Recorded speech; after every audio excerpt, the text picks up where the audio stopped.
నమస్కారం welcome to GK news 9 Telangana minority residential outsourcing non teaching employees plumber cum electrician house keeping security guard ఉద్యోగములకైన మేము గత 9 సంవత్సరాల నుండి అవుట్సోర్సింగ్ పద్ధతిలోనే పనిచేస్తున్నామని 2024-2025 విద్యా సంవత్సరానికి అవుట్సోర్సింగ్ పద్ధతిని రద్దు చేస్తున్నామని ప్రిన్సిపాల్స్ వేధిస్తున్నారు మరియు చెక్కుల రూపంలో జీతాలు ఇస్తామంటున్నారు.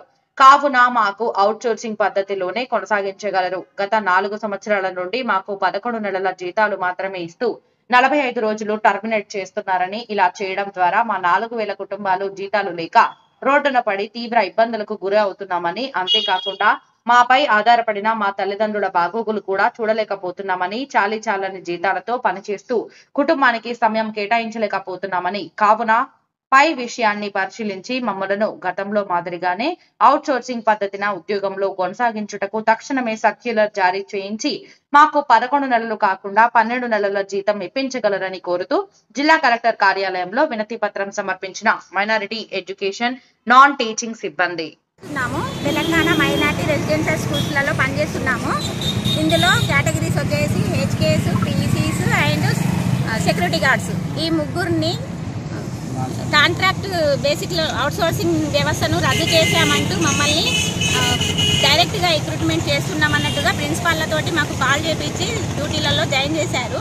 కాకపోతే మాకు కాంట్రాక్ట్ బేసిక్ అవుట్సోర్సింగ్ వ్యవస్థలనే మమ్మల్ని కొనసాగించాలని చెప్పేసి మేము కోరుకుంటున్నాము.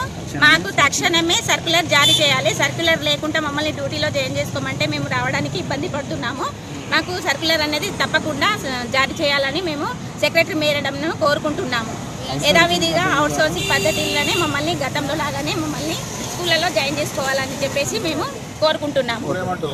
ఇప్పుడు ఏమంటున్నారంటే మమ్మల్ని డైలీ వేజ్ కూలీలుగా పని చేయాలని చెప్పేసి మమ్మల్ని ఇబ్బంది పెడుతున్నారు. డైలీ వేజ్ కూలీలుగా మమ్మల్ని రిక్రూట్మెంట్ చేయాలని చెప్పేసి మేడం చెప్పారని చెప్పేసి మాకు సార్లు చెప్తున్నారు. ప్రిన్సిపల్ సార్స్ అందరూ చెప్తున్నారు మమ్మల్ని అవుట్సోర్సింగ్ యథావిధిగా గతంలో ఏ రకంగా జరిగిందో అదే రకంగా మమ్మల్ని యథావిధిగా డ్యూటీలో జాయిన్ చేసుకోవాలని చెప్పేసి మేమందరం కోరుకుంటున్నాము.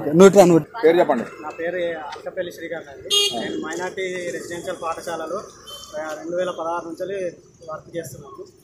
అప్పటి నుంచి మమ్మల్ని అవుట్సోర్సింగ్ ఎంప్లాయీస్గా తీసుకొని ఇప్పుడు గత 20 రోజుల నుంచి 6 సమ్మర్ హాలిడేస్ రాగానే మమ్మల్ని పక్కన పెట్టేసి 1 మంత్ నుంచి శాలరీస్ ఇవ్వకుండా, ఇప్పుడు సర్కులర్ మళ్ళీ ఇష్యూ చేయకుండా, ఎంప్లాయీస్ స్కూల్కి పోతే కూడా స్కూల్కి రానివ్వకుండా మిమ్మల్ని పక్కన పెట్టినాం, మీకు చెక్ పద్ధతిలో శాలరీస్ ఇస్తాం అని చెప్పేసి మమ్మల్ని పక్కన పెట్టేసి, మా చెక్ పద్ధతి వద్దు, మాకు చెక్ పద్ధతి వద్దు, ఎప్పటిలాగానే మాకు అకౌంట్లో శాలరీస్ ఇవ్వాలి, అవుట్సోర్సింగ్ లాగానే కంటిన్యూ చేయాలి.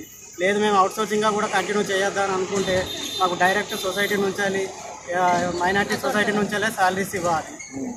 మమ్మల్ని మాత్రం మాకు హెల్ప్ చేయాలని చెప్పేసి మా సెక్రటరీ మేడం కోరుకుంటున్నాము. రేవంత్ రెడ్డి గారిని కూడా కోరుకుంటున్నాము.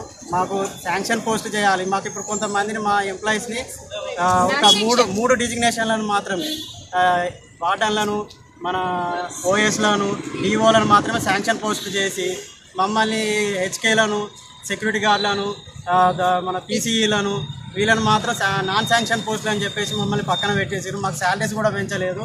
2016 నుంచి ఇప్పటి వరకు అదే 12,000 శాలరీలు 10,000 శాలరీలతో పనిచేస్తున్నాము. మాకు శాలరీస్ పెంచాలి, పిఆర్సీ వర్తించాలి, 30% పిఆర్సీ వర్తించాలి, ఏరియర్స్ కూడా ఓకే చేసి మమ్మల్ని శాంక్షన్ పోస్టులుగా చేసి మా కార్మికులను గుర్తించాలని మేము కోరుకుంటున్నాము. మైనార్టీ స్కూల్లో పనిచేస్తున్న కార్మికులకు, మైనార్టీ స్కూల్లో పనిచేస్తున్న కార్మికులకు, మైనార్టీ స్కూల్లో పనిచేస్తున్న కార్మికులకు, మైనార్టీ స్కూల్లో చేస్తున్న కార్మికులకు